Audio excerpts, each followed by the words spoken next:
მოგესალმებით, მონოკარიკო ტელეკომპანია პულსის ეთერშია. ჩვენ ვაგრძელებთ გადაცემების ციკლს ტრანსლაციურ მედიცინასთან დაკავშირებით და დღეს ძალიან საინტერესო სტუმრები მინდა წარმოგიდგინოთ. დღეს მონაკარს სტუმრობს მონაგარის მაყურებლისათვის უკვე ძალიან კარგად ცნობილი და საპატივცემულო ჩვენთვის ძალიან საყვარელი ადამიანი ბატონი დავით მიქელაძე, რომელიც გახლავთ ილიას უნივერსიტეტის პროფესორი, ივანე ბერიტაშვილის სახელობის ექსპერიმენტალური ბიომედიცინის ცენტრის ბიოქიმიის ლაბორატორიის ხელმძღვანელი და ამავდროულად საქართველოს აკადემიის აკადემიკოსი. ბატონ დავით, ძალიან დიდი მადლობა მინდა დაგიხადოთ სტუმრობისათვის. ამავდროულად მონაგარს სტუმრობს ბატონი ალიკო თავართხილაძე, თქვენთვის უკვე ძალიან კარგად ცნობილი ახალგაზრდა პროფესორი, თბილისის სახელმწიფო სამედიცინო უნივერსიტეტის პროფესორი, გენეტიკოსი და ონკოლოგი. ალიკო, ასევე დიდი მადლობა მინდა გადაგიხადოთ სტუდიაში სტუმრობისთვის.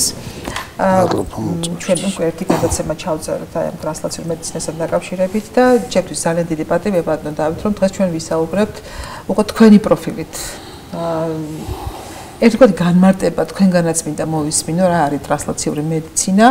და უკვე მე გავაგრძელოთ ესე ჩვენს ალბათ რა ვიცი მე მგონი ტრანსლაციული განმარტება შეიძლება მივცეთ ამ ტრანსლაციურ მეცინას რაც მდგომარეობს იმაში რომ აი კვლევები რომელიც მიმდინარეობს დაუშვათ ლაბორატორიებში სამეცნიერო კვლევით დაწესებულებაში სწრაფად იყოს გადატანილი ან გადატანილი იყოს საერთოდ კლინიკაში ხო პაციენტთან სწრაფად ესე იგი შეიცვალა თუ მაგალითად ადრე იყო რაღაც უშველებელი დრო შედებოდა იმას და უშველებელი ფული შედებოდა რაღაც ახალი პრეპარატების ან ახალი დიაგნოსტიკუმების კვლევას და მათ დანერგვას პრაქტიკაში ხო კლინიკაში ეხლა შედარებით უფრო გამარტივებულია იმიტომ რომ გაცილებით უფრო ნაკლებად ღირებულია აი ეს მიდგომა, იმიტომ რომ აქ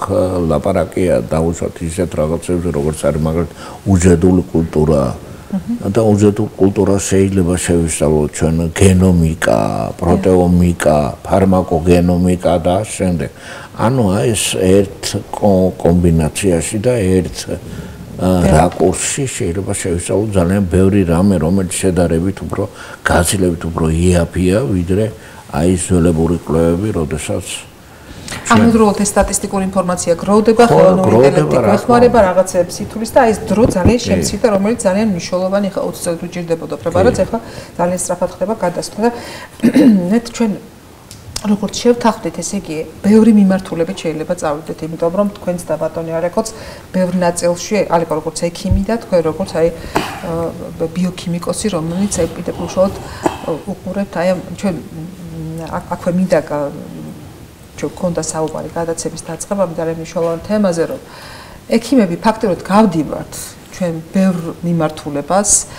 ზოგადად მე ძალიან პატივს ჩემს პროფესიას, იმიტომ რომ საფუძველი არის ყოველდღე დამთანხმება არის ხოლმე რომ ესე იგი ჩვენ ვალდებულები ვართ ბიოქიმია ვიცოდეთ თითქმის ბიოქიმიკოსები ვით იმ ნაწილში რაც ჩვენს პროფილში ჩვენს პროფილურ მედიცინას ეხება უნდა ვიცოდეთ ეს აუცილებლია ხო არისო აი ზუსტად მაგალითად არის შერჩეული უნდა ვიცოდეთ აუცილებლად ბიოლოგია და ძალიან მნიშვნელოვანია ის რომ ჩვენ ესე იგი პრინციპში ადამიანთან გვაქვს ურთიერთობა მუდმივად მაგრამ ვსწავლობთ ნორმალურ და პათოლოგიურ ანატომიას ნორმალურ და პათოლოგიურ ფიზიოლოგიას აი იგივე ბიოქიმიის ის ნაწილი რომელიც ჩვენთან შემოდის და ფიზიოლოგიას განაპირობებს ადამიანის არის ნორმა და პათოლოგია თითქოს ყველაფერს გავდივართ აი ხა ჩვენ აი ჩემი კოლეგების მისმენენ იმიტომ რომ მასალა და ინფორმაცია და ველი არის უკიდაგანოდ დიდი ვალდებულები ვართ რომ ეს ვიცოდეთ სათნოებით კარგად იმიტომ რომ სიცოცხლესთან ადამიანის ჯანმრთელობასაც სიცოცხლეს დასაქმება, მაგრამ რაღაცა ის ქართულ რეალობაში მაინც ეს სწავლების მეთოდოლოგია მე ხანამდე ვიცი იხვეწება და რაღაც სხვა ფორმაზე გადადიან უფრო, მაგრამ ჩვენ გავდიოდით ყველაფერს, მაგრამ ისე რომ მეორე ნაწილს როცა იწყებდი ის რაც თქვა უნდა შეგედარებინა პირველთან დრო იყო იმხელა გასული რომ თუ თქვა ძალიან ბეჯითი სტუდენტი არ იყო ის აღარ უბრუნდებოდა ეხა ეს ალიკო გამონაკლისი ბეჯითი სტუდენტია რომელსაც ყველა მიმართულება და ეტაპი ისე მიწევნით კარგად მე ვფიქრობ ჩვენ შეგვიძლია რამდენიმე მიმართულებას შევეხოთ და პირველ რიგში ალკომ მინდა ბიო თქვა საიდან დავიწყოთ? დიალიზით დავიწყოთ, იმიტომ რომ დიალიზი ძალიან საინტერესო, ესე იგი მნიშვნელოვანი, ესე იგი პროცედურაა, რომელიც გარკვეული პათოლოგიების დროს ჭირდება ადამიანს და აი იქ რა ბიოქიმიური პროცესები მიმდინარეობს პარალელურად ორგანიზმში და რაც შეიძლება ექიმი აქცევდეს ყურადღებას.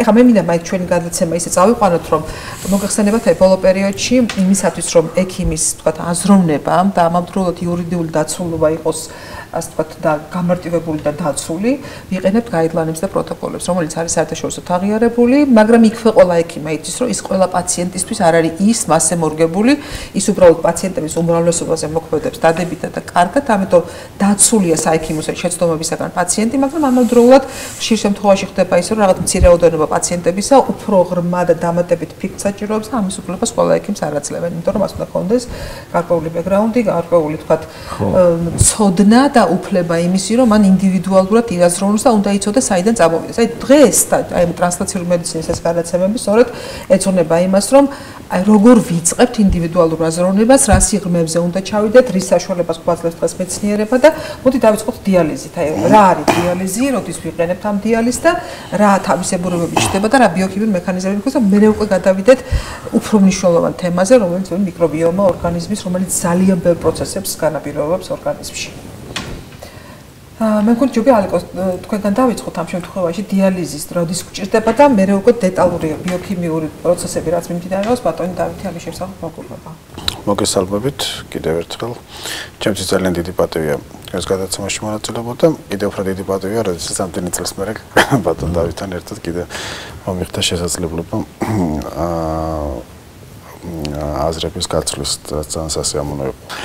ბატონო მითხრა ბატონმა ალიკომ რომ თქვენი ყავით ოპონენტი და ძალიან საინტერესო თემა ქონდა ხო სადისერტაციო. ძალიან საინტერესო თემა ქონდა ხო და საინტერესო წიგნი გამოუშვა სხვა შორის.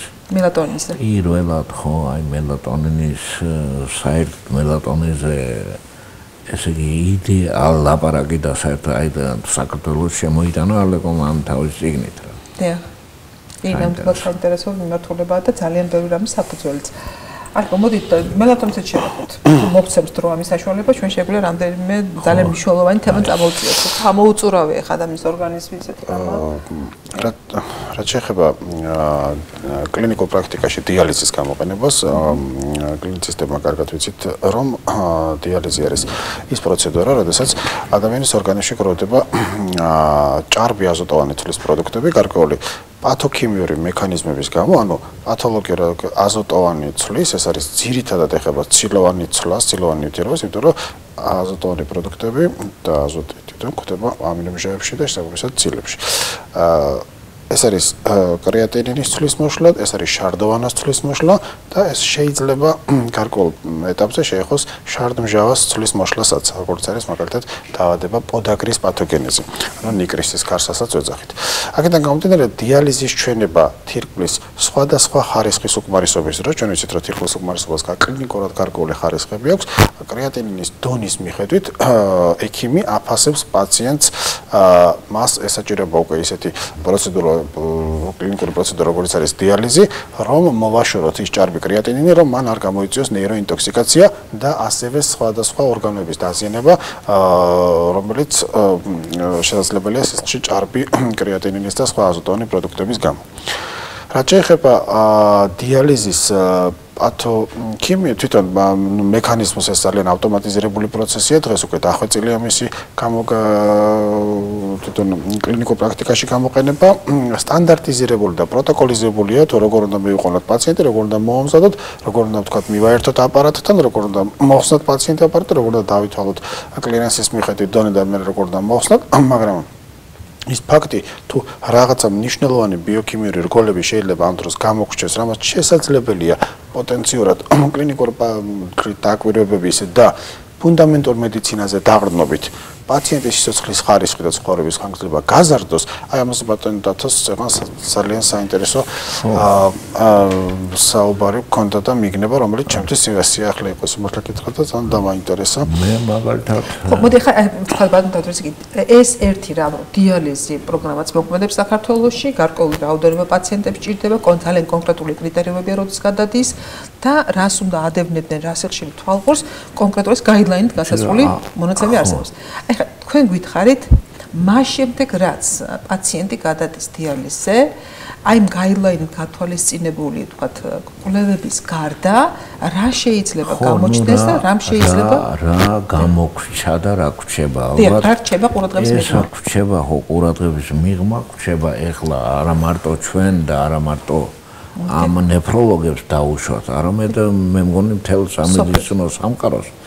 აი ეს მიკრობიოტის უნდა გადავიდეთ ალბათ მიკრობიომზე, იმიტომ მიკრობიომის მეტაბოლიტები. ანუ ის ნივთიერებები, რომლებიც წარმოიქმნებიან ჩვენ საკვირველთმოქმედებელ სისტემაში არსებული ბაქტერიების მიერ და რომლებიც თავისუფლად გადიან ჰისტოჰემატურ ბარიერებს, ჰემატოენცეფალურ ბარიერს და ძალიან ბევრი დაავადების პათოგენეში დევს, სწორედ პათოლოგიურ განვითარებაში დევს აი სწორედ ეს ტოქსიკური ნაერთები, რომელიც წარმოიქმნება აი მიკრობიომის საშუალებით. კერძოდ ეხლა კერძოდ რა ხდება? აი მაგალითად ორი ამინომჟავა. ამინომჟავა არის ყველასაც ცნობილი ამინომჟავა რა არის? ამინომჟავისგან შედგება ცილები. ამინომჟავა არის ჩვენთვის აუცილებელი ესე კომპონენტი საკვებისა. 20 ამინომჟავა ვიცით ჩვენ. და მაგალითად აი ორი ამინომჟავა. ეს არის ამინომჟავა ტრიფტოფანი, რომლისგანაც წარმოიქმნება ძალიან მნიშვნელოვანი ნეიროგადამცემი სეროტონინი და მათ შორის მელატონინი, ალეკოსაყვარელი მელატონინი და შემდეგ თიროზინი, ამინომჟავა თიროზინი, რომლისგანაც წარმოიქმნება ძალიან მნიშვნელოვანი ნეიროგადამცემები. ეს არის დოპამინი, ეს არის ნორადრენალინი, ეს არის ადრენალინი. ყველამ კარგად იცის. აი ეს ორი ამინომჟავა ბუნებრივია, როდესაც ჩვენ ვიღებთ მას საკვების სახით.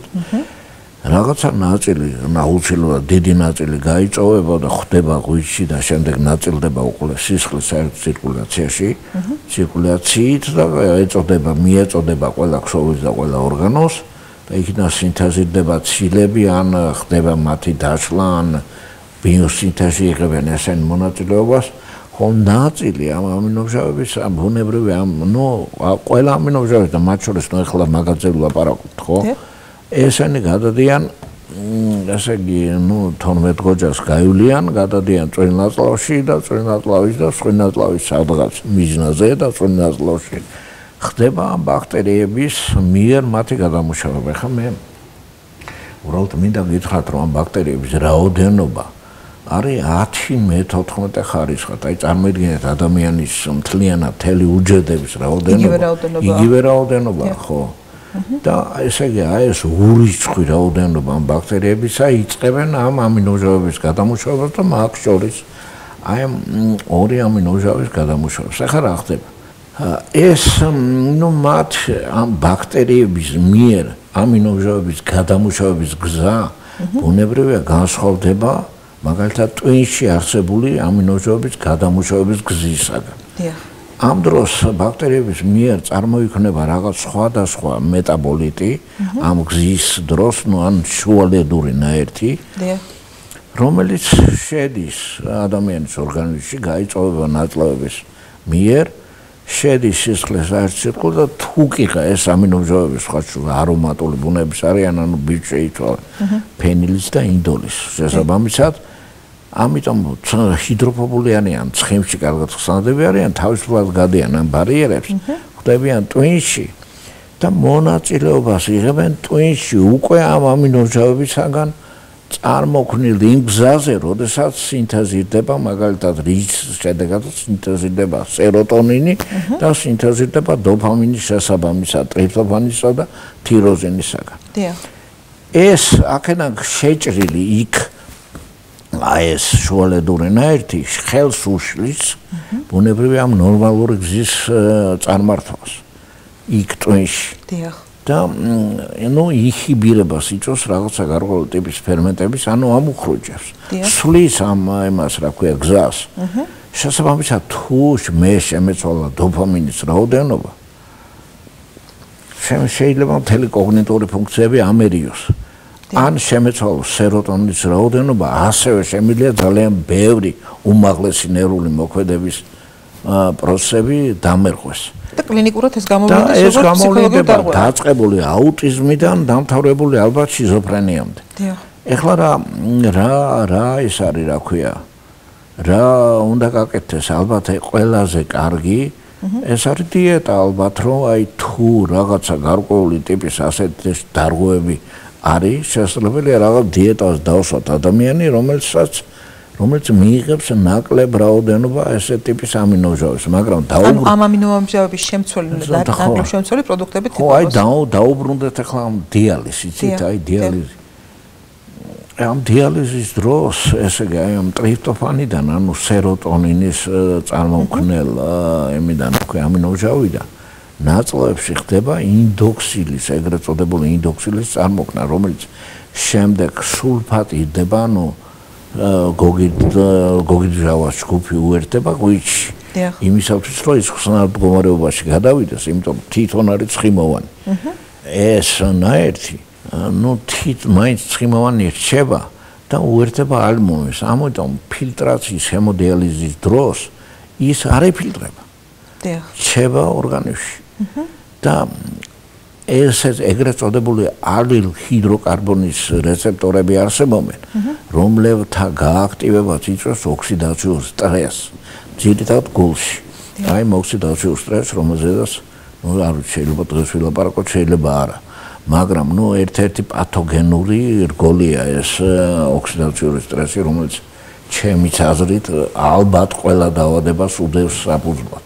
და ამცირებს, ვთქვათ, ადამიანის სიცოცხლეს ამცირებს.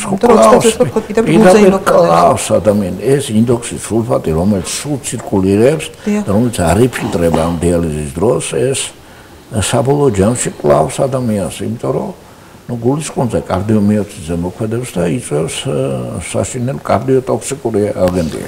ეს ძალიან მნიშვნელოვანი ინფორმაცია, ესე იგი გამოდის, რომ ვთქვათ, ყველა დიალიზით მყოფი პაციენტებისთვის ყველა შემთხვევაში რაღაცა სიხშირით უნდა გაკეთებოდეს ეს ანალიზი, რომ ეხლა აი ხო, სიხშირი არის თუ ცირკულირებს თუ არა ეს? არ არის ეგ პრობლემა, სხვა შორის იყიდება მაგის იმუნოფერმენტული ესენი ტესტ სისტემები, ელაიზა უდგას აბსოლუტურად ყველას. ჩემის აზრით უბრალოდ გააკეთა, ესე იგი, გაიდლაინში არ არის. მაგრამ მას შეუძლია რომ დაასაბუთოს, რომ თქვა და გაიდლაინებში არ არის ეს შეტანილი, მაგრამ შეიტანონ და არ ვიცი თუ მაგის რაოდენობა სიში მატულობს, ესე ცუდად არის საქმე. რაღაცა ძალიან რომ შეიძლება ვთქვა დიეტით კი არა და მაშინ ამ შემთხვევაში შესაძლებელია მოსაფიქრებელიც იყოს რაიმე პრეპარატი, რომელიც უკვე სიში მოცირკულირებს, შეგოჭავს ან რაღაცა. იგივე ფლავონოიდების პრეპარატია.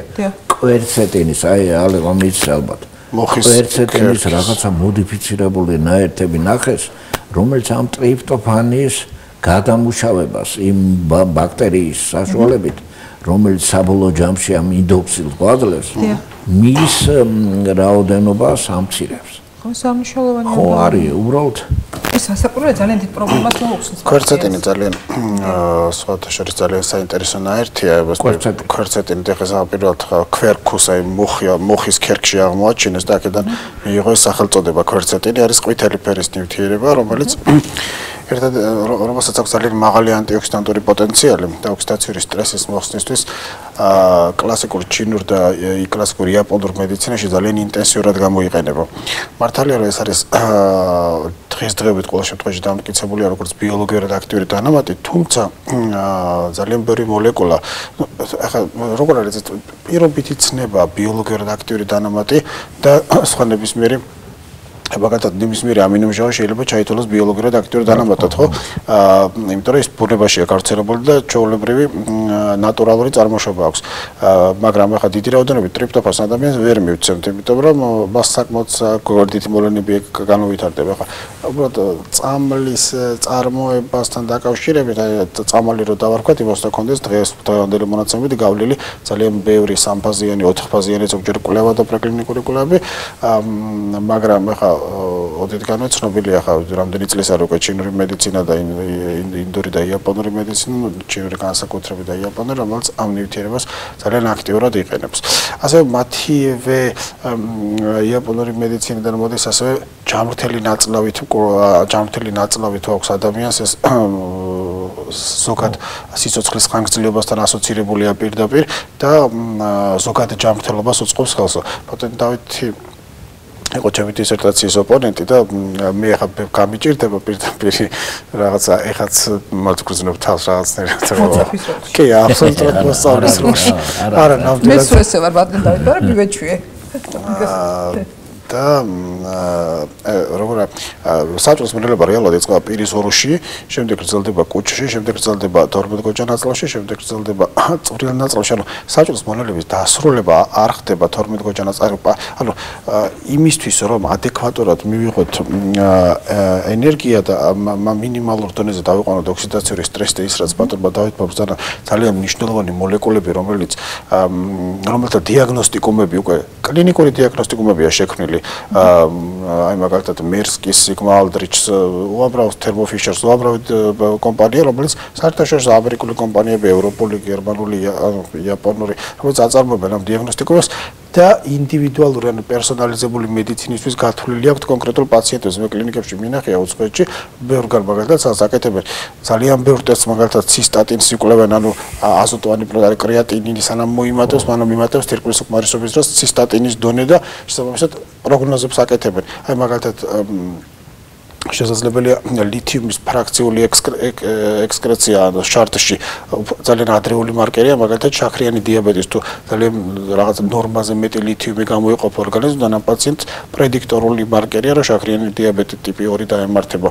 პერსონაზე მორგებული გამოკვლევის მეთოდები ყველა ვერასოდეს ვერ შევა გაიდლაინში, იმიტომ რომ ამისათვის არსებობს უმაღლესი სამედიცინო განათლება, რომელიც გაიდლაინამდე რომელსაც ექიმი და კლინიცისტი ამას იღებს. ეს არის თუ ზუსტად ის დიდი საგნები, რომელსაც მესამე კურსამდე ექიმი სწავლობს, ეს არის თუნდაც კლინიკური სამედიცინო გენეტიკა, ეს არის ფიზიოლოგია, ეს არის კლინიკური ბიოქიმია, არაჩვეულებრივი სახელმძღვანელოებია. წეღანბავე და ბატონი დავითი საუბრობდით ბიოქიმიაში არაჩვეულებრივი სახელმძღვანელოები სტუდენტს მაქსიმალურად აძლევს რაციონალურ აზროვნებას, იმიტომ რომ იქით ყველა თანამედროვე სახელმძღვანელო ინტეგრირებულია ფარმაკოლოგიასთან, ინტეგრირებულია კლინიკასთან, კლინიკური კორელაციებით მიმდინარეობს სწავლების მეთოდები და შესაბამისად ძალიან ბევრი ინფორმაციას მიიღებს ექიმის და უბრალოდ თანამედროვე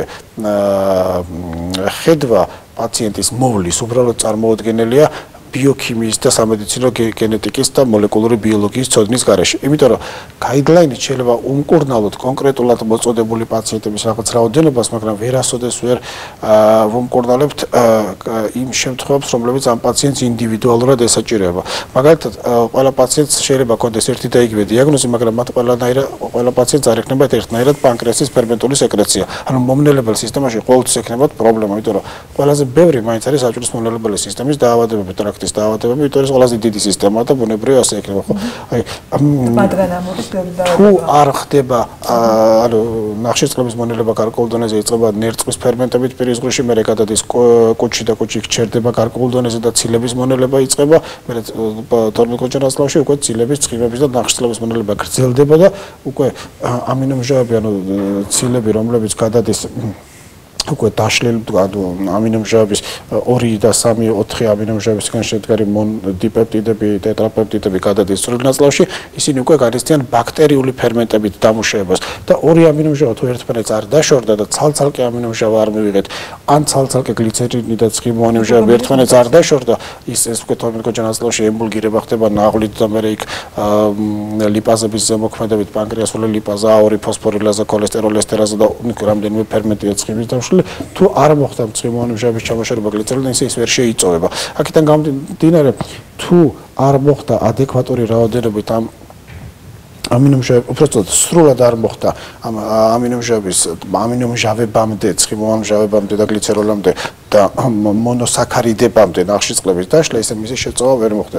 შესაბამისად, თუ ვერ მოხდა შეწოვა, ამ შემთხვევაში ვითარდება გარკვეული ნივთიერებების უკმარისობა ორგანიზმში. შესაძლებელია დღევანდელი ანუ მოსახლეობა გაიზარდა დედამიწაზე, თითქმის რაოდენობა, საკვები რაოდენობის მოთხოვნაც გაიზარდა, შესაბამისად, გენმოდიფიცირებული პროდუქტები ბევრი შემოვიდა ძალიან ბევრი ისეთი ნივთიერებები, რომლებიც სოფლის მეურნეობაში გამოიყენება და ზოგს ნაკლები კონტროლი აქვს, რომელიც გადადის მცენარის შემადგენლობაში და შესაძლებელია ზოგიერთი ისეთი თესლებიც კი შემოვიდა და ნერგებიც, რომლებიც არის უკვე გენეტიკურად გამოყვანილი ხაზები. უბრალოდ ყველაფერი უნდა იყოს დალინკული ადამიანის მომნელებელ სისტემას, ანუ აუცილებლად უნდა იყოს შეთავსებული იმ ფერმენტებთან, რომელიც ჩვენ გვაქვს. წინააღმდეგ შემთხვევაში შესაძლებელია ორი ამინომჟავა, რომელიც რეალურ პირობებში ერთმანეთს შორდება, არსებობს LDL ამინომჟავები, რომელიც სხვადასხვანაირად ბრუნავენ. აქედან გამომდინარე, ჩვენ შეგვიძლია მივიღოთ ადეკვატური რაოდენობით ცილა, აწერია მაგალითად ამდენი კალორიას შეიცავს და კალორიაჟი სწორად დავთვალოთ და დიეტა სწორად შევადგინოთ, მაგრამ ის ჩვენმა მიკრობიომმა ვერ დაშალოს ის ცილა და ვერ მოინელოს და შესაბამისად მიკრობიომის შემადგენლობაში უკვე დაიწყოს ინტოქსიკაცია, დაიწყება ნაწლავის მაკროფაგების აქტივობა, ნაწლავის მაკროფაგების თანთქავენ ამ დიპეპტიდებს და ტეტრაპეპტიდებს და მე ტოქსიკური მონელების პროდუქტებით ეს მიკრობიომი ძალიან დაგვიზიანდება და მივიღებთ იმ კატასტროფას, რასაც ბატონმა დავით მელაპარაკა, რასაც ქვია ოქსიდაციური სტრესი, რომელიც ყველაფერს აზიანებს და იქ არის ალბათ ათასობით ნივთიერება, რომელიც უკვე ორგანიზმში იწვევს. მე რა მინდა დავამატო, აი მაგალითად იგივე ესე იგი უყურეთ ეს თვითონ ეს სახეობები ამ ბაქტერიების ათასობით სახეობა სხვა და ისინი სინერგიულად ცხოვრობენ ერთმანეთში, არიან აწყობილი იცით? არ შეიძლება რომ რომელიმე სახეობა მოიმატოს ან დაიკლოს. ძალიან კარგად არიან ერთმანეთთან აწყობილი. Ну, თუ არ არის მაგალითად რაღაცა გარკვეული ტიპის პათოლოგი, დიარეა, რაღაცა მაგდაგორი პათოლოგია. ესე იგი, უყურეთ, აი მაგალითად თიროზენიდან, აი როდესაც მე ვლაპარაკობ, მიღებული პარაკრეზოლი, ასე არის ასეთი ნივთიერება. ძირითადად ხო, ეხლა რა მინდა გითხრათ, რომ ეს სხვადასხვა სახეობას სხვადასხვა ბიოქიმიური მექანიზმი ახასიათებს ამ ამინოჟავების გარდაქმნის. Clostridium difficile მაგალითად მშვენივრად გარდაქმნის ამ თიროზინს და წარმოქმნის ერთ-ერთ ტოქსიკურ ნივთიერებას, რომელსაც პარაკრეზოლი ქვია. ეს პარაკრეზოლი, როგორც უკვე თქვი, გადის ამ ჰემატოენცეფალ ბარიერს. ეხლა ფიქრობენ, რომ მისი მომატება არის ძირითადი ფაქტორი, რომელიც იწვევს აუტიზმს. წარმოგიდგენია. ესე აი ესე იგი ნუ აი რა ვქნათ, ესე იგი თუ ამიტომ დაიწყეს ახლა მაგალითად ამ საუკუნის ყველაზე დიდი გამოწვევა ახლა ეს. ხო, ეგ დაიწყეს კვლევა ამ იმაში, რა ქვია, განავალში და ამ ექსკრემენტებში ამ კლოსტრიდიუმის რაოდენობის ესე იგი ანალიზი და შესაბამისად უკვე ძალიან ისე კარგად დაიწყეს რა, იმიტომ რომ აუტიზმი გავრცელებულია ახლა საოცრად და მის ეტიოლოგიური ფაქტორები ახლა უკვე შემდგარ შემთხვევაში, როცა ჩამოყალიბდა კლინიკურად აუტიზმი, შესაძლებელია რომ აი თქვა აბსორბცია მოხდეს აი ამ ნივთიერებების და ნივთიერებ აი თუ გავაკეთეთ ჩვენ კორექცია დავუშვათ ყველა ვარიანტში კლოსტრიდიუმის რაოდენობა თუ მომატებულია დაახლოებით მე რაღაც თუ არ მეშლება 18%-დან არის 22%-მდე ასული. მაშინ ამ პარაკრეზოლის რაოდენობა არის მომატებული. ეს პარაკრეზოლი ესე იგი ცვლის დოფამინის ერთ-ერთ ძალიან მნიშვნელოვანი ნეირომედიატორის აქტივობას და ფუნქციას. ეს დოფამინი რა არის? ეს არის ფსიქოზი, ეს არის ნეიროლეპტიური საშუალებები, მაგრამ დოფამინის თანთქმაზე და უკუს თანთქმაზე არიან დაფუძნებული ამ დოფამინის რეცეპტორის ანტაგონისტები არიან. ესე იგი დოფამინი არის, უმაღლესი ნერვული მოქმედება და ყველაფერი დოფამინია და თუ მე დოფამინის მეტაბოლიზმი აურია ტვინში აი ამ კლოსტრიდიუმ დეფიცილის მომატების გამო, რომელიც ამ პარაკრეზოლის ბიოსინთეზს აწარმოებს. მაშინ ბუნებრივია ან კლოსტრიდიუმის რაოდენობა თვითონ მიკრობიომში უნდა დავასტაბილურო და შევამცირო. ან რამენაირად მოუარო ამ იმას ტვინში მიმდინარე ბიოქიმია. როცა ეს მექანიზმი ხარ, თქვენ ბრძანეთ, ხა ბევრი მექანიზმზია ლაპარაკი, აუტიზმთან დაკავშირებით ძალიან ბევრი გზა არსებობს და ბევრი მოსაზრებები ჯერჯერობით აი ეს კვლევისა და დამუშავების ფაზაშია. არის ერთი გზა, რომელიც თქვენ ხა ძალიან კარგად ახსენით და განმარტეთ. აი რა მიგნებები შესაძლებელია კონდეს მედიცინას სად შეიძლება ჩაერიოს და როგორ შეიძლება ეს პრობლემა გადაწყდეს, აი თქვა ამ შემთხვევაში როგორ ფიქრობთ? ორივესთან მაქვს. იცი რა არის, აი მაგალითად ამ მე უბრალოდ რაღაცა გარკვეული ლიტერატურა მქონდა მოძიებული, იმიტომ რომ თვითონ ამ პარაკლეზულზე ჩვენ რაღაცა გარკვეული ტიპის ექსპერიმენტები მქონდა ჩატარებული. დიახ. რაღაცა გარკვეული ტიპის ანტიბიოტიკები იწვევენ ამ იმას, რა ქვია, აი პრიორიტეტულად ამ კლოსტრიდიუმის განადგურებას. ამიტომ შესაძლებელია, რომ ესეთი აი სპეციფიკური მიზნობრივი ანტიბიოტიკოთერაპიით რაღაცაირად მოუაროთ ან ჩავაქროთ ან შევანელოთ ეს პროცესი. და უკვე დამდგარ დაავადებაზე, ვთქვათ, მაშინ როდესაც უკვე ეს ნივთიერებების ტოქსინები არსებობენ ორგანიზმში, შესაძლებელია მათი აბსორბცია ან განაიტრალება ან რაღაც აი როგორ წარმოქმნა უნდა შევამციროთ რა, მათი განაიტრალება რთულია, მე მგონია რა. დღესდღეობით აუტიზმის მკურნალობა ისევე როგორც აუტიზმზე გაჩნდა აუტიზმის მკურნალობა მიმდინარეობს პათოგენეზურად, ანუ სიმპტომების კორექციის მართვით. ხო, ეს მიზეზი საქმე არ ხდება. ეტიოტროპული მკურნალობა არის კი? სამწუხაროდ ეს ეტიოტროპული ანუ მექანიზმი მაინც ვიცით, ახლა ეთიოლოგია შეიძლება ზუსტად რა ის რა იწვია, რამ გამოიწვია იმის ისე მატება შეიძლება იქამდე ვერ მივიდეთ, მაგრამ ვიცით რომ აი ეს კონკრეტულმა რაღაცა ნივთიერებმა თუ მოიმატა, ვიცით რომ დოფამინის სეკრეციის დისრეგულაციას მოახდენს მაგალითად რუხ ბირთვში, სადაც წარმოიქმნება ანუ სუბსტანცია ნიგრაში თავის აქედან გამომდინარე ჩვენ ცნობილია სხვათა შორის კლინიკურ პრაქტიკაში აუტიზმით დაავადებულ პაციენტებში თუ მათ ხშირად უკეთებენ პლაზმაფერეს, ისევე როგორც მაგალითად ფსორიაზის დროს არის ცნობილი, ეს სიმპტომო კომპლექსი მათ მსუბუქდებათ. ანუ რაღაცა ნივთიერებები ორგანიზმიდან გამოდის ტოქსიკური, რომელიც ჯერჯერობით ცნობილი არ არის და აქედან აი ბატონი დავითი არის ცოცხალი ენციკლოპედიას და ქვეყანამ გამოიყენოს, იმიტომ რომ მე ძალიან ჩემი ყველა მეგობარი იცნობს ასე რომ ხშირად მისაუბრია მაგ საკითხზე. ძალიან საინტერესო მეგობარი ეს კურნალმა ეკიპა იციან ეს ბიოქონდა არა. ხო, აი ამაში ახლა ტრანსლაციის მედიცინაზე რა ვლაპარაკობთ, რომ თუ არსებობს ადამიანები, რომელსაც შეუძლია იმ პერიოდში დაავადების მექანიზმიდან და თქვათ იგივე პრეპარატის მიღებიდან, ან ჩვენი ხალხში ჩარევა დიალიზის ჩატარების შემდეგ რა იცვლება პლაზმაფერეზით თუ მოვაშორებთ ამას, მაგალითად აი შემთხვევები არის აღწერილია ლიტერატურაში, ძალიან კლინიკური კვლევებია ძალიან საინტერესო რამეა. თუ მოაშორეთ პლაზმა რაღაცა სიხშირით აუტიზმის მდგომარეობა მკვეთრად უმჯობესდება, ისე როგორც მაგალითად ფსორიაზის, ეს ორ დაავადებაზე მოგწაკითხო. მკვეთრად იქ კანის რეაქციები მკვეთრად მცირდება. ტოქსიკური ნაერთებია რა, არის რაღაცა ტოქსიკური ნაერთები, რომელთა მოშორებაც იწვევს უკვე დროებით გაჯანსაღებას. ანუ აი თუ ჩვენ რაც შეეხება კლოსტრიდია დიფიცილით, ჩვენ ხშირად გვაქვს კლინიკურ პრაქტიკაში ხშირად გვხვდება კლოსტრიდია დიფიცილის პათოგენური შტამებით გამოწვეული დიარეები, ვანკომიცინი არის თარგეტული, ერთ-ერთი პრეპარატი, რომელიც გამოიყენება კლოსტრიდია დიფიცილის სამკურნალოდ, თუმცა ის მიკრობიომს იმდენად აზიანებს, ჯამურად ან დასალევი ფორმა უნდა იყოს აუცილებლად, ინტრავენური გადასხმა არ მოქმედებს მასზე, უნდა შეეხოს და აქედან გამომდინარე ძალიან აზიანებს. მე მაინც უფრო ვფიქრობ, რომ მისი სამკურნალო გზა იქნება აუცილებლად ბუნებაში, იმიტომ რომ თუ ჩვენ ამ კრეზოლის ჯგუფის ნაერთებს, რომლებიც მე გეტყვი შეიძლება საინტერესო დასახვე ეცალეკო ბერბერინი არის კოწახურის იმას რა ქვია. კი, ეგ არის ანტიმიკრობული ნაერთი, რომელიც არის. აი ბერბერინი არის კოწახურის ფესვში არის ყველაზე დიდი რაოდენობით და არის ძალიან ძლიერი ანტიკანცეროგენული ეფექტიც აქვს, ანტიკანცეროგენული და აქვს ანტიბაქტერიული, ანუ ანტისეპტიკური ეფექტიც აქვს.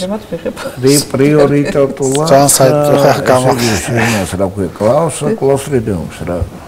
ისე რომ პარაკლეზულის რაოდენობა ნაკლები ექნება. ხო, არა, მე მიდევს პროფილაქტიკურად ბერბერის სწორედ ახლა. არა, სოციალურ ძალიან საინტერესო, იმიტომ რომ მისი ტესტიც არსებობს, პარაკლეზულის ტესტიც არსებობს, დიაგნოსტიკუმი. რა თქმა უნდა არსებობს. როგორც HPLC-ით, ანუ მაღალი ეფექტური სითხური კრემატორი, ელაიზათიც, ხო, მე ელაიზა. მე ძალიან კარგად მახსოვს, ბატონო. ეს ძალიან საინტერესო იქნება, მე არ ვიცი, ეგ არის ეს აღმოჩენის ტოლფასია, იმიტომ რომ ეგ მე მიუხედავად იმისა, რომ ძალიან დაინტერესებული ვარ აუტიზმის და ზოგადად ნეიროდეგენერაციული დაავადებების, განსაკუთრებით ალცჰაიმერის გენეტიკით, გენეტიკური ცვლილებების შესწავლით, რომ ეს პირველად მოვისმინე. ისე როგორც ბევრი რაღაცა გავიგეთ, თქვენ გაპირებად შედი ჩემი იმაში, რა ქვია, ამ ციტირების იმაში და იქ რაღაც სტატიები გვაქვს შენ ამ პარაკლეზულზე. ბატონო მე ძალიან კარგად მახსოვს ბატონი ირაკლი მამამთავრიშვილი ბოლო ჯერზე როცა მე ვნახე გარდაცვალებამდე მითხრა რომ ჩვენ შესაძლებელია გავაკეთოთ ერთ ძალიან საინტერესო გადაცემაო იმიტომ რომ მე ბატონ დავით მიქელაძესთან ერთად მუშაობო მითხრა საკეისრო კვეთების დროს 10-ჯერ მეტია შემთხვევები აუტიზმის ვიდრე ფიზიოლოგიური მშობიარობის დროსო.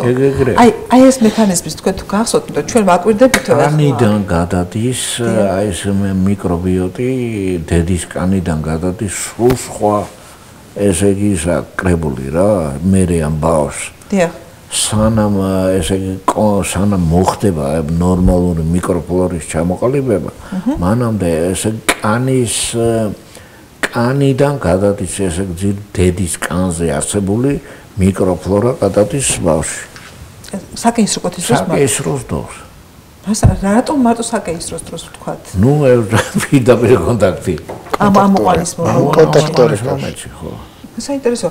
ახლა ჩვენ მეორე ამბავია რომ აი ნუ ამ იმას რო ყლაპავს არ შეიძლება გამნიუნოს სითხეს ან რაღაცა კონტაქტი არის ეთქობა მე წარმოდგენა რომ მაგ როგორი მაგრამ ფაქტად შეება რომ აი დედის სხვა მიკროფლორა სხვა პროპორციით არის აი ეს ბაქტერიები იქ და მე აი ძლივობით ანუ რა საინტერესოა ესე იგი თუ ფიზიოლოგიურად იბადებას ბავშვთან ესე იგი ეს კანის მიკროფლორა პირში არ ხდება ამ ბავშვთან და როდესაც ამოდის ესე იგი მუცლის ზედაპირიდან ჭრილობიდან ამ შემთხვევაში ესე იგი საკმარისია რომ ბავშვის პირის ღრუში მოხდეს დედის კანიდან ესე იგი რაიმე მიკროფლორა ის უკვე განაპირობებს ესე იგი მთელ რიგ არეულობას მიკრობიომაში და აი ეს ნორმალური ფიზიოლოგიური მშობიარობის დროს ხო უამრავ მიკრო ხდება რა აი ეს არის ნორმალური.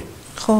არა ჩვენ მაგაზე ვილაპარაკეთ სწორედ რომ იქ საოცარი ასე ვთქვათ იმუნოლოგიას აქვს საოცარი იმუნოლოგია ხდება ფიზიოლოგიური მშობიარობის დროს. ეს არის და უნიკალური რამ, იმიტომ რომ ეს გაჩერებულები არიან ეს მაკროფაგები ენა და ხახა დაბჩენილი მაკროფაგები ალოტრანსპლანტატია ეს ხო? ეგრეა. საოცრად. თან ესე იგი წარმოიდგინე პლაცენტარი მამის გენეტიკა. და აი გენეტიკური წარმოიდგინე უცხო გენეტიკური ქსოვილში არსებულ ბავშვს ესე იგი ისეთ მდგომარეობაში დგას მაკროფაგები რომ არ იშორებს. მაგრამ როგორც კი იწყება ესე იგი მშობიარობა და ბავშვი გამოუშვებს სომატოსტატინს, ის არის ტრიგერი რომ მაკროფაგი 1 გადავიდეს მაკროფაგ 2-ში, ხო ესეა? და აი მაშინ იწყება უკვე ეს რაღაცა უნივერსალური. თუ 2 გადავიდეს 1-ში. ხო, ეს ფაქტია. 2 და 1-ის განსხვავება აი ალბათ ალბომის ლიმოჟაოს ციკლია. დიახ. ესე იგი და ის არის რა შემცირებულია ლიმოჟაოს ციკლი. კრეფსის ციკლი. მოკლე ჩართვა ხდება რა ლიმოჟაოს ციკლის. ამიტომ აი ეს შენ რას თქვი? აი ეს ფაგოსომები და ისინი თავისუფალი რადიკალები დიდი რაოდენობით წარმოიქმნება. ეს პირველი მაკროფაგები დიდი რაოდენობით უტევენ უკვე იმას და მე რომ აცილებს კიდეც პლაცენტას. მოყვებიან ამ იმას რა ქვია მშობიარობა ასუფთავებენ აუზავს. საოცრად. დედის ასუფთავებენ. არა, ბავშვი მაგაზე ზრუნავს. ენდომეტრიოზები და სომატოსტატინსაც აძლევს. რო იქ რამე არ განვითარდება. სომატოსტატინი არის ტრიგერი დედისთვის, რომ მე მუცლათყოფნის პერიოდში ზრდა დავამთავრე და იქ დედა იწყებს უკვე ორგანიზმი იწყებს მშობიარობას. ბავშვი ამავდროულად ამ მაკროფაგების გადასვლას იწვევს 2-დან 1-ში და ირთვება მთელი სასწაული ხდება, რომ ესე იგი იწყება ეს ინფექციის პროფილაქტიკა რამხელა საერთოდ მშობიარობა, აი მშობიარობის ბიოქიმია არის საოცრება. ხო, ეს არის საოცრება. ძალიან საინტერესო. მე ძალიან გული მწყდება, აი აქ მაშინაც დავაფიქსირე და ეხლა ვამბობ, რომ ყველა მიანი, ვინ ჩვენ გვისმენს ახლა, არ შეიძლება, რომ აი ეს ბიომექანიზმი მან იცოდეს და აიღოს ლანცეტი არასაჭირო შემთხვევაში და მან გაჭრას მუცელი. აი ვერ წარმომიდგენია, რომ მან ის იცოდეს აი ეს ბიოქიმიური მექანიზმი და აი ან თავის თავში ვერ იპოვოს ძალად სასაუბრო ქალთა რო გადააფიქრებინოს არასაჭირო საკეისრო კვეთა, ან თვითონ მორალურად ვერ დაუსვას, თქვა აი დანა არასაჭირო შემთხვევაში ლანცეტი მკაცებს. ეს აი რაღაც. ხშირ შემთხვევაში თვითონ ქალები ითხოვენ ამ იმას არა, ქალს მე ვაბარგო რომ ქალი რო დაარწმუნო, შენ თვითონ უნდა გჯეროდე შინაგანად და სწორად იქცევი. და ასე ვფიქრობ ხოლმე რომ აი ეს უნივერსალური იმუნოლოგიური ნიუანსები თუ იცის ექიმა, ის არის ძალიან წელში გამართული ამ შემთხვევაში. იმ შემთხვევაში ალბათ თუ არ არის უკმარისობა ამ იმის. ხო, ეხლა იქ ლაპარაკია 15%-ში ჭირდება და უნდა გააკეთო. გადამრჩენი ოპერაციაც არის ამავდროულად ეხლა როგორ შეიძლება ვთქვა რომ ეს არ არის საჭირო. ეხლა ფლატ ჩემხარეს ვარ წამოგიყვანოს და ისევ შობიარობაზე. აი, კაცები. არ წამოგიყვანოთ ამ. გინეკოლოგები გავხატეთ. მე ჩემს საქმეს მოყარული ვარ ასე. სხვათა შორის მიკრობიობთან დაკავშირებით მე როდესაც პირველ დისერტაციას ვაკეთებდი ეს რაღაცა ნაწილი მაშინ ყველა არ მოხდა დისერტაციაში კვლევები მე მოგვიანებით გამოვაქვეყნეთ იყო ასეთი რომ ჩვენ მაქსიმალურად ესეც მონაცემები იყო ლიტერატურაში არის მონაცემები როდესაც ახლა ჩვენთან გაკვეთა არ ხდება ანუ უკვე აღარ ხდება და შესწავლა ავტიზმიანი სიმსივნით როცა გარდაეცვლება ადამიანები მისი გაკვეთის დროს დაფიქსირებული ასეთი სტატისტიკა რომ ეპიფიზი რაც არ უნდა ახალგაზრდა ეპიფიზი ასაკობრივ ინვოლუციას განის ისაც მელატონინი წარმოიქმნება თავის ტვინისა და დანამატში ეპიფიზი არის დეგენერაციული უკვე ახალგაზრდაც რო იყოს და მელატონინის წარმოქმნილი უჯრედები პინიალოციტები მაშინ არის კრიტიკულად შემცირებული ასაკობრივ რო რაღაცა ნორმებია დადგენილი მისი ასეთი უნდა იყოს ისინი არის ონკოლოგიური დაავადების დროს ნებისმიერი ონკოლოგიის დროს ეს იქნება ჰემატოგენური სიმსივნე, ეს იქნება სოლიდური სიმსივნე, ანუ მას მნიშვნელობა არ აქვს, თან არის რაც უფრო ღრმა ავტიზმიანი სიმსივნის სტადია, მით უფრო მეტად არის ეპიფიზის ასაკობრივი დეგენერაცია გამოხატული. არავინ არ იცის ჯერ მელატონინი ქვეითდება და მერე ვითარდება ავტიზმიანი სიმსივნე თუ პირიქით ხდება და ამიტომ ჩვენ მაშინ გადავწყვიტეთ, რომ გაგვეკეთებინა ექსპერიმენტულად ვირთაგვებში მახსოვს მაშინ ბატონი თემურ პეტრიაშვილი დაგვეხმარა უცხოეთიდან რუსეთის ტერიტორიიდან შემოვიყვანეთ სპეციფიკური ჯიშის ვირთაგვები, რომელთანაც გამოვიყენეთ მაქსიმალურად მელატონინის შემცირება. ეს ხდებოდა კორტიზოლის გაზრდით, ანუ ინტრამუსკულარულად ვახდიდით კორტიზოლის შეყვანას და მელატონინის დონეს ვაკვირდებოდით, ყოველ კვირაში ერთხელ ვიღებდით ვირთაგვის სიცხეს და როცა მელატონინი ნულზე ჩამოვიყვანეთ, აი მაშინ მოხდა ძალიან საინტერესო რა ყველა ვირთაგვას დაიწყო დიარეა.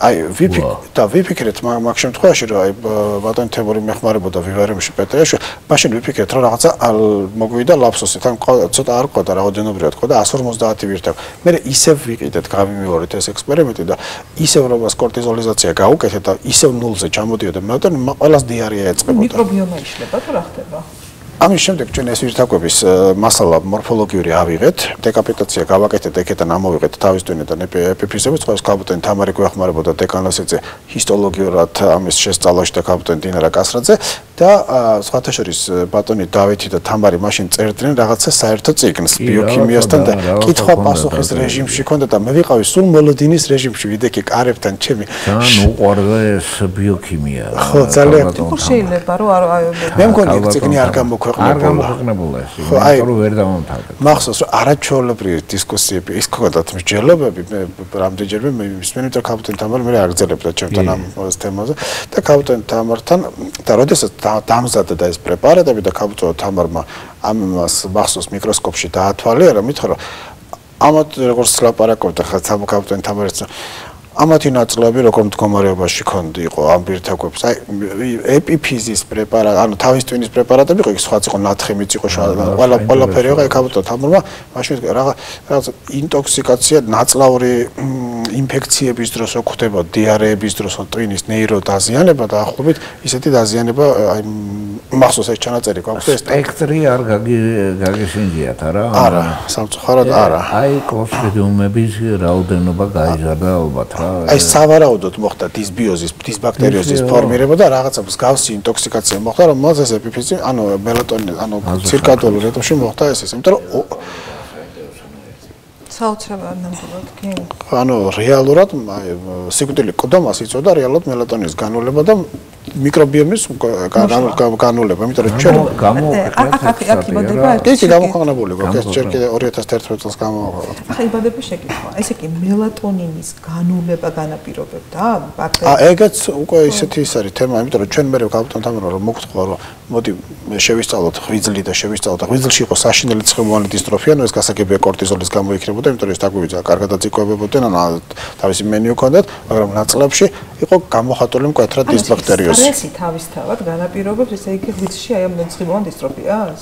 აი ამ შემთხვევაში კორტიზოლმა კორტიზოლმა სტრესმა გამოიწვია ღვიძლის ცხიმოვანი დაავადება. ხო, ძალიან საინტერესოა.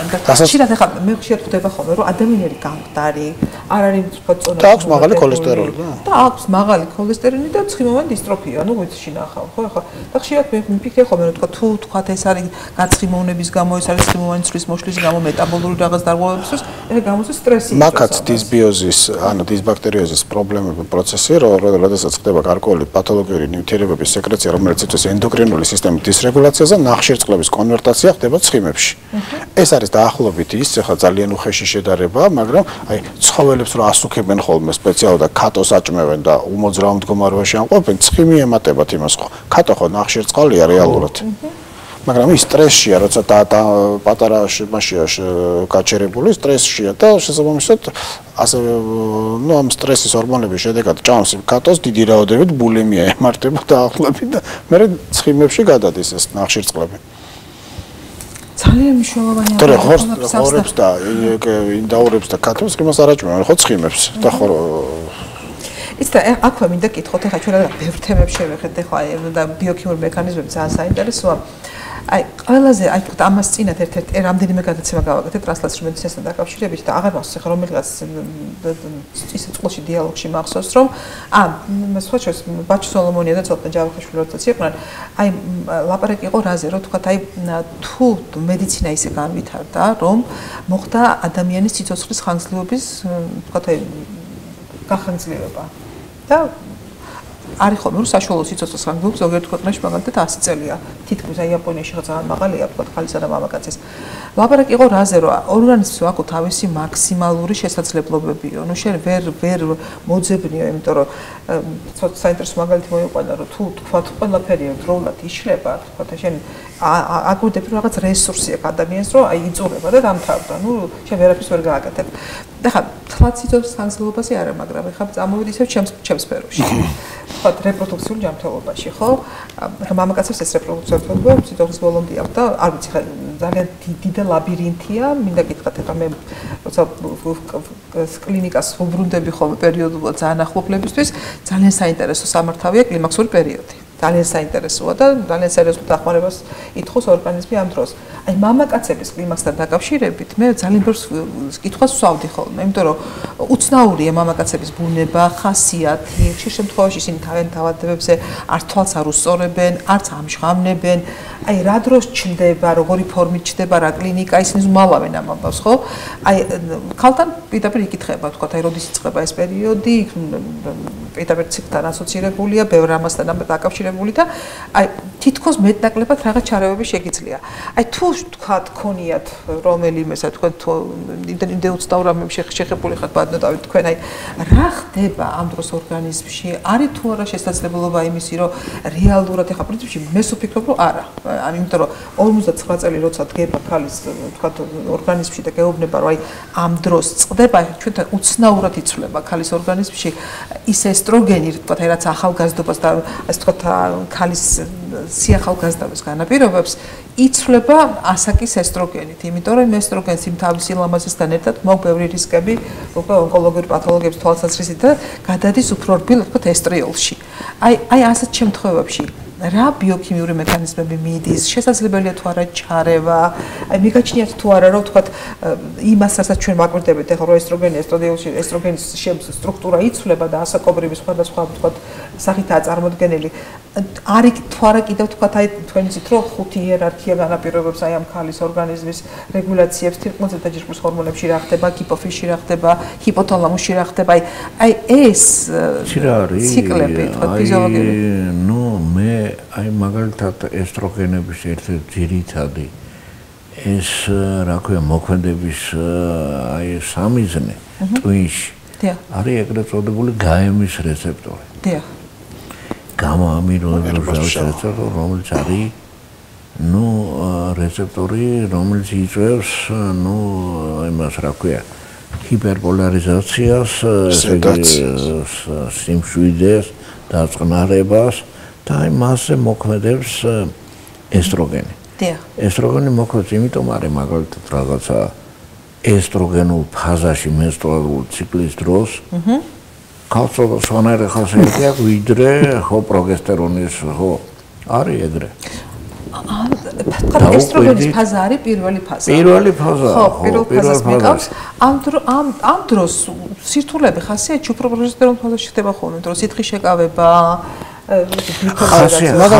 ხასიათი როგორ არის? ხასიათი. ხასიათი უჩდება. ხო, მაგას კი ჰიპერპოლარიზაცია რო არც არის, რაცა დროს ძალიან ძიმეა. ხო, მაგრამ არ უნდა შეეხო, თუ შეაწუხებ, გადაირევა. ხო, იმიტომ რომ ხო და ნუ კლიმაქსის დროს ხო საერთოდ ხდება თუ ჩანაცვლები თერაპია არ მიდის რა, მაშინ ძალიან მდგომარეობაშია. ვეგეტო სისარგოვანი არეულობა იწყება. აბსოლუტურად ეგ მოდის ცენტრალურ ნერვულ სისტემიდან ბუნებრივია.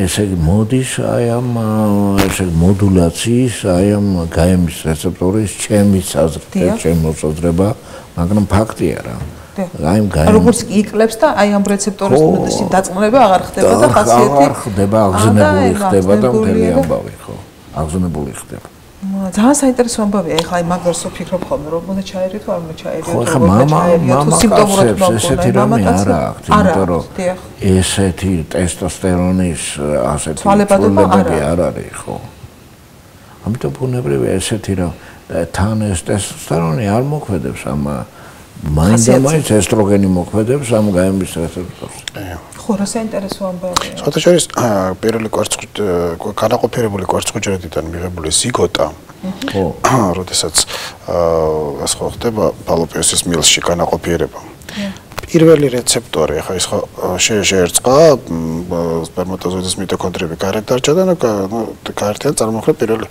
პირველი რეცეპტორი რომელიც ჩნდება ზიგოტას ეს არის კორტიზოლის რეცეპტორი სტრესის მეორე რეცეპტორი არ აქვს მნიშვნელობა მამრობითი ანუ XY აქვს თუ XX ანუ მამრობითი ზიგოტაა თუ მდედრობით ანუ ესტროგენი ორივე შემთხვევაში ესტროგენია ანუ სიმშვიდე იმას ანეიტრალებს ანუ ესტროგენის რეცეპტორი არის ძალიან უნიკალური ყველა უჯრედზე არის ყველა უჯრედზე ექსპრესია თვითონ ესტროგენის რეცეპტორი სხვათა შორის ესტროგენი თან ხო ისეთი რეცეპტორი რომელიც გენეტიკურ აპარატზე მოქმედებს. ეს არის ჰორმონ დამოკიდებული ტრანსკრიფციის ფაქტორი, ანუ რაღაცა გარკვეული ტიპის გენების ექსპრესიას განაპირობებს, ხო? ისევე როგორც მელატონინი. ხო, ძალიან. ისევე როგორც მელატონინი, ბატონო, ისევე როგორც მელატონინი. RZR გენები, 5 ლიპოქსიგენაზა. კი. ყველა ანთებითი რეაქციის ცენტრალური ცილა ერთ-ერთი 5 ლიპოქსიგენაზა. RZR გენაზას მელატონინი პირდაპირ გენომის ტრანსკრიფციას იმუშავება. და აი ხა მაგ შემთხვევაში ესე სულ ვფიქრობ ხოლმე რომ აი ნახეთ ბატონო რა შეიძლება როცა შენ იცი რომ ყველა უჯრედზეა ესტროგენის რეცეპტორი აი შენ როცა გჭირდება ესტროგენის მკურნალობა ნუ ძიმე კლიმაქსების დროს ხო გჭირდება ნუ აუცილებლად ჩაერიო რაღაცნაირად და მე ისე ვფიქრობ ხოლმე რომ თქო დამამდროულად ესტროგენს აქვს თავისი ახალგაზრდული პერიოდი თქო ესტრადიული სხვა სიმძლავრის და სხვა მოქმედების ჰორმონია და ესტრიოლი უფრო მე ძალიან ნაზი აი ხო შედარებით უფრო ეს შვიდი ჰორმონი აი ასეთ შემთხვევაში ხო ძალიან საინტერესოა რა უნდა იცოდნენ გინეკოლოგებმა ასეთ დროს რაზე უნდა იფიქრონ როგორ უნდა ჩაერიონ აი ამ ტრანსლაციურ მედიცინის პროცესში შესაძლებელია თუ არა მარტო თქო ეხლა აი აქტიურად მიდის ხო თქვენ ხედავთ რომ 58 ჩვენ ხა შევიტანეთ კანონმდებლობაში 58 წლამდე ვაფება ვუხდით ქალს მშობიარობის ფულს და მე 58 წლამდე წარმოგიდგენიათ აზე ლაპარაკი 58 წლამდე და ნუ ესე იგი მე ვფიქრობ ხოლმე რომ აი საბოლოო ჯამში სად გადის ეს ზღვარი რეპროდუქციული ჯანმრთელობის და აი ეს ახლა ამ იმის რო განაყოფიერებაზე რომ ესეთი აქცენტია გაკეთებული და ესეთი სტიმულაციები მიდის და ამდენი ესეთი დარტყმებს აყენებ ორგანიზმს და საშინელება ხდება თან მით უმეტეს კვერცხუჯრედების რაოდენობა შეზღუდულია აი რა შეიძლება ამ მიმართულებით მოხდეს მე თვითონ ვფიქრობ ხოლმე რაჯობია გახანძლებდეს ეს რეპროდუქციული ასაკი თუ დაბომბით სტიმულაციით აიღოს კვერცხუჯრედები თუ როგორ არის ძალიან საინტერესო ამბავია იქნება თუ არა შესაძლებელი რამე ამაში ჩარევის თუ რაღაცა ფული ამბავია ხო ამან ჩარევა არ უჩა ესე როგორც ბატონო დავით თქვა რომ ნაწლების მიკრობიომი ეს ბაქტერიები რამდენიმე ასეულობით და შეიძლება 1000-ზე მეტი სეროტიპიც იყოს იქ. სახეობები, რომლებიც ბალანსირებულია მართლა ერთმანეთთან, ანუ რაღაცა რაოდენობის არის ერთი ჯგუფი, რაღაცა რაოდენობის მეორე და ეს უნდა იყოს აუცილებლად ყველაზე მეტი არის ის ბაქტეროიდები, რომლებიც არის ანაერობული და მაკუთელი საოცრება ეს არის ანაერობები და აერობები ერთად ცხოვრობენ. ეს მინდა და მეკითხა აი ამაზე აქ როგორ ხდება ეგ ამბავი? რითი ხსნება ეს ამბავი რომ თქვა ანაერობი რომელსაც არ ჭირდება ჟანგბადი და აერობი? რა საინტერესო რამე ხდება იცი როდესაც დაუშვათ ერთ სახეობა ანომალურ განვითარებას იწვევს მეორე სახეობამ შეუძლია რაღაც ტოქსინები გამოუშვას და ეს მოკლას. ხო ეს ანუ ეგეთი ფოკუსები ხდება რა. ანუ ესე იგი ამ მიკრობიომაში თუ რაღაცა აუცხარი რამეა სასწაულებია. თვითონულის ესე იგი ამარეულობას ესე გამოდის. თვითონულის ხო? ულის. ანუ გარემოსაც თვითონ ქმნის, ანაერობულ გარემოს თვითონ ქმნის. დიახ. არსებობს აი მაგალითად ქიმიაში, ბიოქიმიაში არსებობს მაგალითად ქიმიაში არსებობს პიროგალოლის ხსნარი, რომელიც ჟანგბადს შთანთქავს. არსებობს ბაქტერიები, რომელსაც ანაერობული გარემოს შექმნისას სჭირდება ბაქტერიები სავარაუდოდ ისეთ ნივთიერებათა პროდუქციას ახდენს და ზოგჯერ დადასტურებულიც კი არის, რომ ქმნიან ისეთ გარემო პირობებს, რომლებიც ამ ჟანგბადს შთანთქავენ და ნაწილში იქნება უჟანგბადო არის. მათ ჩარება წარმოუდგათ. შეუძლებელია. ხო და აი ხა რა მაინტერესებს ეს და თუ თქვათ, ეხლა ვლაპარაკი არაზე რომ ნორმალური მიკრობიომას ჩამოყალიბებისათვის აუცილებელია ფიზიოლოგიური მშობიარობა. გეუბნებიან, რომ აი იმ პერიოდში, თქვათ იგივე დოზებით ყლაპვა, როდესაც იბადება ბავშვი. არა, აი გაჩნდა 60%-ს რამე საკეისოთი ეჩენენ. დაიბადა ბავშვი აი პრობლემური ბიაზე, თქვათ მიკრობიომათი. აი ამისი დარეგულირება, ამისი მოწესრიგება შეიძლება, არ ვიცი ხა საბოლოო ჯამში. რა შვებიან უყრემ აი ამ იმისი რა ქვია. ტრანსპლანტაციას აკეთებენ განავლს. კი, ეხლა არის ეს შემთხვევა, კი. მაგრამ არ შველეს, არ შველეს. არა, წარუმატებელი აღმოჩნდა. ნაწლავის მიკრობიომის ტრანსპლანტაცია მიუხედავად იმისა, დღეს ისევ მუშაობს, მაინც წარუმატებელი აღმოჩნდა. ის რა იმედებსაც ამყარებდნენ, ეს ვერ გაამართლა. ანუ შეაქვთ ნორმალური ადამიანის სპექტრი ამ ბაქტერიების, ნაწლავშდება გადაიღება, რომ გამრავლდება იქ და მიიღება არა. ანუ ეს კაცრად ინდივიდუალურია. პერსონალიზებული. აი ძალიან პერსონალიზებულია, ეს ძალიან მნიშვნელოვანი ამბავია. გამძანეთ, რომ ეხლა მე ძალიან საინტერესო თემაზე ვმუშაობ და რა არის ის თემა, რაც ეხლა თქვენ მუშაობთ აი ბოლო პერიოდში? არა, ნუ ეს ჩვენ მუშაობთ ფლავონოიდი რო ახსენეთ, ფლავონოიდი რო ახსენეთ. ფლავონოიდი ვახსენე, ხო, ფლავონოიდი ვახსენე ერთი აი ესე ფლავონოიდია, რომელიც არის ციტრუსიდან გამოყოფილი ციტრუსებს საოცარი ფლავონოიდები აქვს. ეს არის ფლავონოიდი ნობილეტინი. დიახ. და ფლავონოიდის მოქმედება სწავლობთ ჩვენ საკმაოდ დიდი ხანი და ნუ ეხლა მიტოქონდრიებზე ვსწავლობთ ეს მიტოქონდრია ხო წარმოადგენს ძირითად ძალიან სადგურს რა ამ უჯრედისა და აი მოქმედებს ამ იმაზე მაგრამ აი ეხლა გაირკვა აი ალეკოს ვეუბნებოდი ნობილეტინი და მელატონი ამაზონი ამაზონი არა რომელიც ამაზონი ყიდის უბრალოდ თორე რაღაც ფირმა უშვებს როგორ დამატებით ამ იმას რა ქვია მელატონინთან ერთად ხო რა ქვია მელატონინი და ნობილეტინი არა დამატებითი საკვები დანამატი რა საკვები დანამატი რომელიც მელატონინი და ნობილეტინი ერთად დიახ არეგულირებს ძილ-ღუძილის ციკლს მელატონინის გარეშე არაფერი არ არსებობს აი ამ იმითი რა ქვია მაგასაც ვსწავლობთ ახლა ძილ-ღუძილის რაღაც ეტაპებს ვსწავლობთ ჩვენ სხვაჩორის ნუ ვიცავთ ეგ მაგრამ მეორე მიმართულება რომელზეც მე მინდა ეს არის აი პროტოონკოგენის პროდუქტს ვსწავლობთ საკმაოდ დიდი ხნის განმავლობაში რაც გითხარით მე თქვენ აი ეს არის რასი ეს არის ერთი ესეთი პროტოონკოგენი პროტოონკოცილა უბრალოდ რომელიც აქტივაციაც იწვევს უჯრედების პროლიფერაციას დიახ ხო და რომლის მუტაციაც არის დაახლოებით 60% სიმსივნეებში აღმოჩენილი, რომელიც იწყებს ამ სიმსივნური პროცესის განვითარებას და მისი 53-ის მოშლას? არა, სხვა გზაა. სხვა გზაა, აბსოლუტურად. ის აპოპტოზის გზაა. მიტოკენ აქტივირებული პროტეინკინაზების კასკადი მთელი თავის ტრანსკრიფციის აქტივაციის პროლიფერაციული აქტივობის პროლიფერაციული გენების ჩართვა. ანუ ეს პირიქით მხოლოდ ზრდას, არა აპოპტოზის შეჩერება. სასიგნალო გზა არის. რაღაც მე-12 ვალინის მაგივრად იქ რაღაც იზოლეით რაღაცა ცვლილება არის წერტილოვანი მუტაცია. დიახ. მაშინ ეს რასი აბსოლუტურად ანომალური ხდება, სულ აქტივირებულია. დიახ. და ამიტომ იწევს აი ამ გამრავლებას. ამიტომაა, რომ პრეპარატების შერჩევის დროს ესე უნდა გაარჩიო აპოპტოზის მექანიზმი იმიტომ რომ ისე არის მოქმედი. ამ პერსონალიზებული მედიცინა მაგაზია დამოკიდებული, თუ რომელი კონკრეტული გენია ექსპრესირებული, რომელი კონკრეტული გენია წეგან ოვერექსპრესიაზე, ანუ ჭარბ ექსპრესიაზე ვსაუბრობთ, რომელი გენია მუტირებული, როგორ არის მუტირებული.